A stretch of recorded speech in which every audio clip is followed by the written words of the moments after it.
What is the best historical evidence I think this is a good question for the audience as a whole. What's the best historical evidence you can give for the Christian faith?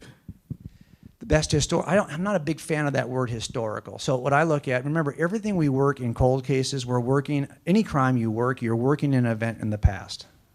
We don't get to watch crimes in live time. We're not like scientists who work in a laboratory environment with crime. We are always examining events. I guess you could call them historical events, even if it's only 30 years ago or it's only 30 minutes ago. So what we're looking at is, do we have any good evidence that would, so for example, the first thing I wanted to know when I was looking at the New Testament is, could I reasonably consider the Gospels to be a reliable eyewitness record? That's up for debate, and people will debate that for ages, okay? And I've written a ton about this in both my books and on the website. And what I try to argue is that I think we've got good reason to at least suggest that the authors of this account wanted it to be considered an eyewitness account. We have statements like John at the end of his account where he says, hey, I'm writing about all that Jesus did. I could write a lot more. I could fill books with all this stuff. Okay. Then the question is, well, is it a reliable account? Is it an account, an eyewitness account? And then is it a reliable account? And if it's a reliable account, this is how, by the way, I get supplemental reports from 30 years ago in which a witness has been interviewed by a detective in 1972. Now, that witness has been dead for 10 years. So I have no way to go re-interview that person. And the detective has been dead for 5.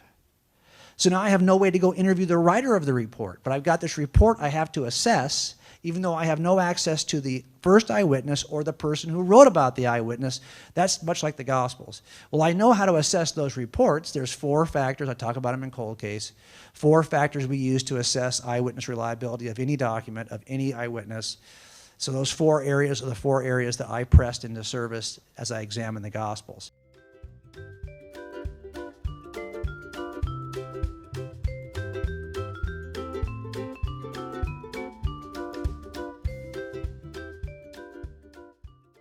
So for me, remember, when someone asks you, what is the one reason why you believe this to be true, I'm always a little bit hesitant because I never have one reason.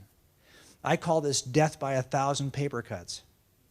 That's what it is. It's this cumulative case of hundreds of little things that I think point to the most reasonable inference. And any one of those things is a paper cut. I could offer it to you, and I think you could be very reasonably say, well, that doesn't seem like enough. It's not enough. It's the fact it's cumulative. It wouldn't be enough in a jury trial either. But when I get 100 of these things, juries convict because there's no other reasonable alternative. And that's what I tried to do with Cold Case Christianity. That book is really about looking at the historical evidence for the reliability of the New Testament. I know it's not going to give you much. So it wasn't for me. Give me a chance to recite 48,000 words, and I can give it to you right now. Yeah, of course. Yeah, no problem. Thank you. Thank you, sir. Appreciate you.